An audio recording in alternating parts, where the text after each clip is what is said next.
Hello everyone, this is Surabhi. Welcome to Study Hacks. कैसे हो सब? आई होप आप लोग सब ठीक है, अपनी स्टडी को अच्छी तरीके से कवर अप कर रहे हैं। आज का जो वेदर है वो काफ़ी ज़्यादा मतलब बड़ा शानदार वेदर देखने को मिल रहा है। तो जो बारिश है वो सुबह से देखने को मिल रही है, तो इन्जॉय कीजिए अच्छे से। तो आज का डिस्कशन भी है वो भी आप लोगों ने इन्जॉय करना अच्छे से, ठीक है। तो आज का डिस्कशन हम लोग स्टार्ट करते हैं। सबसे पहला बहुत ही ज़्यादा इंपॉर्टेंट टॉपिक है आपके लिए, 13th ब्रिक्स जो समिट देखने को मिल रही है। तो इम्पोर्टेंट ये है इसमें कि ये जो चेयरमैनशिप है इस एडिशन की, वो हमारी कंट्री के द्वारा होस्ट की जा रही है। तो वर्चुअली ये मीटिंग देखने को मिली। हमारे जो prime minister of India Shri Narendra Modi ji के द्वारा ये एनुअल समिट को चेयर किया गया। ब्रिक्स में कौन कौन सी कंट्रीज आ जाती हैं? ये आ जाती है Brazil, Russia, India, China and south Africa, ठीक है। तो इम्पोर्टेंट हो जाता है कि इसकी थीम क्या है इस बार। BRICS @15 intra BRICS corporation for continuity consolidation and consensus, ठीक है। तो हाईलाइट की गई इसमें अचीवमेंट, जो सेवरल न्यू इनिशिएटिव्स लिए गए ड्यूरिंग जो इंडिया की जो चेयरमैनशिप है, ठीक है, इस बार की। तो उसमें जो हाईलाइट किए गए जो अलग अलग कंट्रीज के द्वारा इनिशिएटिव्स लिए गए, ठीक है, अलग अलग कंट्री यानी कि ब्रिक्स कंट्री के द्वारा, ठीक है। तो इसमें रहेगा कि जो एग्रीमेंट है related to field remote sensing satellites, और जो virtual BRICS vaccine research and development centre जो इस्टेब्लिश किए गए, और साथ ही साथ जो ब्रिक्स अलायंस है specially green tourism etcetera. Green tourism का मतलब क्या रहता है? जैसे कि इको टूरिज्म, ठीक है, इसमें इन्वॉल्व रहेगी, जैसे रिस्पॉन्सिबल रहेगा related to travel to natural areas जो हैं, तो कंजर्व किया जाएगा इसके चलते इन्वायरमेंट को, ताकि जो लोकल पीपल हैं उनकी जो रहन सहन है उनका वो हार्म ना हो, इन्वायरमेंट खतरे में ना पड़े, तो हम उसको इम्प्रूव कर सकें। तो ये किस में आएगा? ग्रीन टूरिज्म में आएगा, जिसको हम इको टूरिज्म के नाम से भी जानते हैं, ठीक है। तो प्राइम मिनिस्टर ऑफ इंडिया के द्वारा बोला गया एनहेंस करने के लिए जो ब्रिक्स कॉरपोरेशन है, मोटो इसमें रखा गया build back resiliently, innovatively, credibly and sustainably, ठीक है। तो ये मोटो है, ये प्लीज़ याद रखिएगा कि बिल्डअप कैसे करना है, ठीक है। बिल्ड जो चीज़ें खराब हो चुकी है उसको फिर से इस्टेब्लिश कैसे करना है, रिसाइलेंट कैसे करना है, न्यू न्यू इनोवेशंस कैसे लेके आने हैं, क्रेडिबल चीज़ें होनी चाहिए, और हम आने वाले जो फ्यूचर के लिए चीज़ों को सस्टेन कैसे रख सकें, ठीक है। तो ये मोटो बोला गया, यानी कि मोटो ये रखा गया ब्रिक्स कॉरपोरेशन की मीटिंग के चलते, ठीक है। तो बात करते हैं जो की इनिशिएटिव, जो की टेकवेज लिए गए हैं। रिफॉर्मिंग मल्टीलेटरल जो सिस्टम है, जैसे आप बोल सकते हैं कि ज्वाइंट स्टेटमेंट जो स्ट्रेंथ करने के लिए रिफॉर्म जो है मल्टीलेटरल सिस्टम अडॉप्ट किया गया ये फॉरेन मिनिस्टर के द्वारा, ठीक है, स्ट्रेंथ करने के लिए जो मल्टीलेटरल सिस्टम है, ठीक है। यूनाइटेड नेशन जो सिक्योरिटी काउंसिल रिफॉर्म्स भी इसमें डिस्कस किए गए, ठीक है। जो यूनाइटेड नेशन के ऑर्गन है इंक्लूडिंग इसमें रहेगा, डिस्कशन किया गया जो यूनाइटेड नेशन सिक्योरिटी काउंसिल में रिफॉर्म्स लिए गए उसके चलते, ठीक है। स्पेस एंड क्लाइमेट कॉर्पोरेशन के बारे में बात की गई, एग्रीकल्चर कॉर्पोरेशन के बारे में, और ग्रीन टूरिज्म के बारे में आपको बता ही दिया है। फोकस एरिया इसमें क्या रहेगा? इंट्रा ब्रिक्स जो ट्रेड है, कि ट्रेड को कैसे हमने आगे लेके चलना, एक्सपोर्ट कैसे करना है। न्यू डेवलपमेंट बैंक की जो प्रोग्रेस है, स्पेशली जो एक्सपैंड करना मेंबरशिप को, किस किस के साथ? बांग्लादेश, यूएई और यूरुग्वे के साथ, ठीक है। तो ये की टेकवेज लिए गए हैं, इंपॉर्टेंट है, याद रखिएगा। तो बात करते हैं ब्रिक्स के बारे में। ब्रिक्स में जो कंट्रीज आ जाती हैं वो है ब्राज़ील, रशिया, इंडिया, चाइना और साउथ अफ्रीका। याद रखिएगा स्टार्टिंग में साउथ अफ्रीका जो कंट्री है वो इन्वॉल्व नहीं थी, ठीक है। पॉपुलेशन जो है ब्रिक्स नेशन की 3.6 बिलियन जो है, यानी कि 41% टोटल वर्ल्ड पॉपुलेशन को रिप्रेजेंट करती है, ठीक है, ब्रिक्स के जो मेंबर कंट्रीज हैं, ठीक है। यहाँ पे आप देख सकते हैं Brazil, south Africa, India, China और रशिया, ठीक है। टोटल जीडीपी की अगर बात करें ब्रिक्स कंट्रीज की, तो 22% देखने को मिलती है gross world product, clear, 16.6 trillion USD. बात करते हैं थोड़ी डिटेल में ब्रिक्स के बारे में। ब्रिक्स जो है एक्रोनियम देखने को मिलता है ग्रुप्स का, ठीक है। World leading emerging economies countries इसमें इन्वॉल्व है, जो जो जो है वो है Brazil, Russia, India, China, south Africa. 2001 में ब्रिटिश इकोनॉमिस्ट थे जिनका नाम था जिम और नील, तो इनके द्वारा ये टर्म दी गई ब्रिक्स, ठीक है। तो डिस्क्राइब किया गया कि चार जो इमर्जिंग इकोनॉमीज हैं, ठीक है, ब्राज़ील, रशिया, इंडिया और चाइना। साउथ अफ्रीका इस टाइम इसमें इसका मेंबर नहीं था। ग्रुपिंग जो है ये फॉर्मलाइज़ की गई फर्स्ट मीटिंग जो देखने को मिली फॉरेन मिनिस्ट्री की 2006 में। साउथ अफ्रीका को इनवाइट किया गया दिसंबर 2010 में, तो ज्वाइन किया गया साउथ अफ्रीका के द्वारा 2010 में, ठीक है। तो ब्रिक्स ये फुल कंप्लीट आपको मेंबर बॉडी देखने को मिलेगी। फिर इसमें इन्वॉल्व हो गया साउथ अफ्रीका, यानी कि फिर बना ब्राज़ील, रशिया, इंडिया, चाइना और साउथ अफ्रीका, ठीक है। तो 5 लार्जेस्ट डेवलपिंग जो कंट्रीज़ हैं वर्ल्ड की, वो एक साथ मिलके आई, ठीक है। उसके बाद अगर बात करें कि 41% जो ग्लोबल पॉपुलेशन है रिप्रेजेंट करती हैं ये कंट्रीज़, और 24% ग्लोबल जीडीपी देखने को मिलती है, और ग्लोबल ट्रेड जो है 16%। चेयरमैनशिप जो है ये एनुअली रोटेट होती है मेंबर्स में। एक्रोनियम यानी कि BRICS, ठीक है। तो सबसे पहले बी आता है अल्फ़ाबेटिकल ऑर्डर में, आर, ठीक है। तो जैसे आप देख सकते हैं जैसे ये ब्रिक्स है उसी के अकॉर्डिंग ये देखने को मिलता है, अल्फ़ाबेटिकली ऑर्डर नहीं, एक्रोनियम के बेसिस पे है, ठीक है। तो अभी इस बार जो है वो इंडिया के पास है चेयरमैनशिप।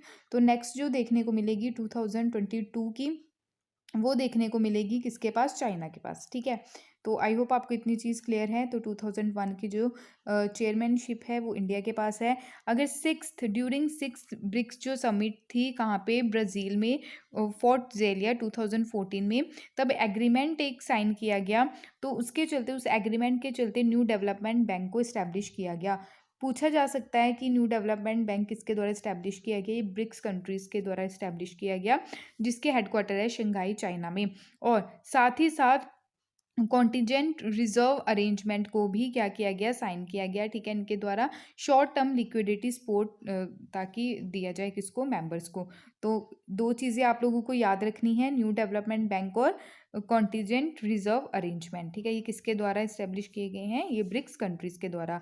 डिटेल में मैंने ब्रिक्स के बारे में आप लोगों से डिस्कस कर लिया है। अगर फिर भी कोई डाउट है तो प्लीज़ आप लोग अपने डाउट्स को क्लियर करने की ज़रूर कोशिश कीजिएगा, यानी कि कमेंट बॉक्स में अपने डाउट्स ज़रूर लिखिएगा। नेक्स्ट है quarterly bulletin of periodic labour force survey, ठीक है। क्वार्टरली का मतलब 3 मंथ की बात की जाती है इसमें, ठीक है। क्वार्टरली का मतलब क्या रहेगा, यहाँ पे 3 मंथ का सर्वे देखने को मिल रहा है। रिसेंटली ही नेशनल स्टैटिस्टिक ऑफिस इंपॉर्टेंट हो जाता है। ये सर्वे जो है ये क्वार्टरली जो अभी रिलीज़ किया गया है, किसके द्वारा किया गया है, ये नेशनल स्टैटिस्टिकल ऑफिस सर्वे के द्वारा किया गया है, ठीक है। तो quarterly bulletin periodic labour force survey अभी रिलीज़ किया गया है। मंथ जो है अक्टूबर, नवंबर, दिसंबर 2020 का, ठीक है। तो सर्वे जो है ये पिछले जो टाइम बीत चुका है उसी के अकॉर्डिंग ही सर्वे जो है वो बनाए जाते हैं और रिलीज़ किए जाते हैं, ठीक है। तो अक्टूबर, नवंबर और दिसंबर 2020 का ये सर्वे है जो रिलीज़ किया गया है नेशनल स्टैटिस्टिकल ऑफिस के द्वारा। डाटा सेट यानी कि थोड़ा डिफरेंट है डाटा, जो annual report periodic labour force survey देखने को मिला उससे थोड़ा डिफरेंट देखने को मिलेगा, क्योंकि वो एनुअली होता है, ये 3 मंथ्स का इसमें काउंट किया गया। तो इसमें कवर किया गया है रूरल और अर्बन एरियाज़ को, ठीक है, both rural and urban areas को इसमें कवर किया गया है, याद रखिएगा। स्टेटमेंट की फॉर्म में ये भी पूछा जाता है कि it covers only urban areas, ठीक है। तो ऐसा नहीं है, रूरल एंड अर्बन एरियाज़ को दोनों को इसमें कवर किया गया है, जो quarterly bulletin of periodic labour force survey है, ठीक है। तो अब अगर हम बात करें कि लेबर फोर्स जो है वो कोविड-19 की ड्यूरेशन में बहुत ज़्यादा कम देखने को मिली, लोगों की जॉब चली गई, माइग्रेंट वर्कर्स जो हैं एक जगह से दूसरी जगह गए, पैदल गए, कईयों की रास्ते में डेथ हो गई, इंजरी देखने को मिली, बहुत सारी चीज़ें जो हैं वो देखने को मिली, जिसका डाटा जो है वो पर्टिकुलरली सही तरीके से रिलीज़ नहीं किया गया, ठीक है। तो कईयों की जॉब चली गई, जॉबलेस वुमेन्स की जॉब चली गई, क्लियर। तो अनएम्प्लॉयमेंट डाटा जो है स्पेशली अर्बन एरियाज़ में वो रिलीज़ किया गया है क्वार्टरली। NSO यानी कि नेशनल स्टैटिस्टिकल ऑफिस जो है ये सेंट्रल स्टैटिस्टिकल एजेंसी है गवर्नमेंट ऑफ इंडिया की, ठीक है। किसके अंडर आती है ये, स्टैटिस्टिकल सर्वे स्टैटिस्टिकल जो सर्विसेज एक्ट है 1980 के अंडर, जो ministry of statistic and programme implementation के अंडर इसको रखा गया है, ठीक है। बात करें, ये थोड़ा पुराना डाटा है बट आपको एक एक बार क्लैरिटी आ जाएगी माइंड में। तो हार्डली जो वर्किंग है, स्पेशली जो अनएम्प्लॉयमेंट रेट है जो अर्बन यूथ में, ठीक है, जो नौजवान है स्पेशली 15 to 29 ईयर्स तक के, ठीक है, यूजली उनका स्टेटस देखिए 2004 से 5 तक, तो 8.8 देखने को मिला। 66 राउंड की अगर बात करें 2009 to 10 से 7.5 तक, क्लियर। तो 68 राउंड 2011 to 2012 तो यहाँ पे थोड़ा आपको इंक्रीज़ देखने को मिला, ठीक है। तो मेल की अगर हम बात करें 2017 टू 18, तो 18.7 जो लेबर फोर्स रहा, तो फीमेल जो है 27.2 रहा, ठीक है। तो फीमेल ज़्यादा क्यों है अगर आप सोचें तो, क्योंकि आप देख सकते हैं कि रूरल एरिया में और अर्बन एरियाज़ में भी देखें कि घर में ही जो औरतें हैं वो बिज़नेस चला रही होती हैं, यानी कि जैसे सिलाई कढ़ाई का काम हो गया, और भी बहुत सारी चीज़ें, जैसे पिकल्स रहते हैं उसका बिजनेस करती हैं, टिफ़िन का बिजनेस करती हैं, ठीक है। तो फीमेल जो है उस इस चीज़ में बहुत ज़्यादा पार्टिसिपेट करती है। इसलिए जो मेल की अगर बात करें एज़ कंपैरिजन टू फीमेल, तो यहाँ पे 27.2 देखने को मिला, ठीक है, ज़्यादा देखने को मिला। अनएम्प्लॉयमेंट रेट जो है अमंग अगर अर्बन यूथ की बात करें, जो करंटली वीकली स्टेटस है, ठीक है, 2018 का, यहाँ पे आप देख सकते हैं मेल का अगर देखें 21.1 और फीमेल का 29.3, टोटल 22.9, यहाँ पे भी आपको ज़्यादा देखने को मिलेगा फीमेल का, ठीक है। तो सितंबर, जुलाई और सितंबर की बात करें 2018 का, तो यहाँ पे भी आपको फीमेल का ज़्यादा देखने को मिलेगा वर्कफोर्स जो है, और मेल का कम। क्लियर। तो अक्टूबर दिसंबर 2018 का 21.1 और 29.7, ठीक है। तो इसमें ज़्यादा देखने को मिलेगा फीमेल का, ठीक है। तो ये जो सोर्स है ये किसके द्वारा अभी पेश किया गया था, ये 2018 का ministry of statistic and programme implementation. अगर प्रेजेंटली अगर हम बात करें तो 2020 के हिसाब से जो अनएम्प्लॉयमेंट रेट है, specially age 15 to above, specially rural urban areas में, तो ये राइज हुआ है, ठीक है। अनएम्प्लॉयमेंट यानी कि बेरोज़गारी बढ़ी है, कितनी, 10.3% अक्टूबर से दिसंबर, जो क्वार्टरली जो सर्वे किया गया है, ठीक है, एनएसओ के द्वारा। अगर कंपेयर करें 2019 से, तो वो कितना था, 7.9, तो कितना बढ़ा, 3%, 3 पॉइंट समथिंग।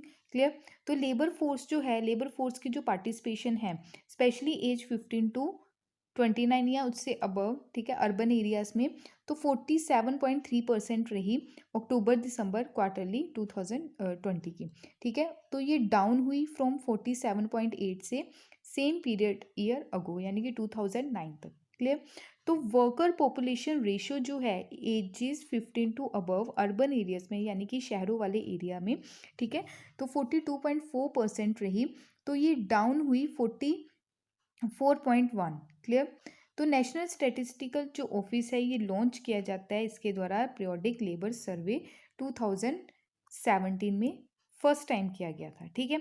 तो आई होप आपको इतनी चीज़ क्लियर हुई होगी, काफ़ी ज़्यादा इंपॉर्टेंट है ये। नेक्स्ट चलते हैं, आत्मनिर्भर कॉर्नर इन इंडियन मिशन। अब आत्मनिर्भर जो भारत अभियान है, ये हमारे कंट्री में बहुत ही बड़े पैमाने पे ये भी लॉन्च किया गया, आत्मनिर्भर भारत यानी कि सेल्फ रिलायंट, ताकि हम अपनी कंट्री में ही चीज़ों को क्या करें, डेवलप करें, ठीक है। तो न्यू इनोवेशंस लेके आएँ, ताकि जो चीज़ें हैं स्पेशली हम एक्सपोर्ट कर सकें अनदर कंट्री के, अनदर कंट्री पे जो हमारी डिपेंडेंसी है वो कम हो। क्लियर। तो आत्मनिर्भर भारत कॉर्नर का मतलब क्या है कि अलग अलग कंट्रीज़ में हम अपने क्या एक कॉर्नर सेटअप करें, ताकि वहाँ पे हम अपनी कंट्रीज़ की जो एग्रीकल्चर प्रोडक्ट्स हैं या फिर नेचुरल या ऑर्गेनिक प्रोडक्ट्स हैं, उसको हम क्या कर सके, एक्सपोर्ट कर सके अलग अलग कंट्रीज़ के कॉर्नर में, ठीक है। मतलब अलग अलग कंट्रीज़ में चीज़ों को इस्टेब्लिश किया जाएगा, वहाँ पे हम एक्सपोर्ट कर सकते हैं, ठीक है। तो ये मिशन है हमारे इंडिया के द्वारा।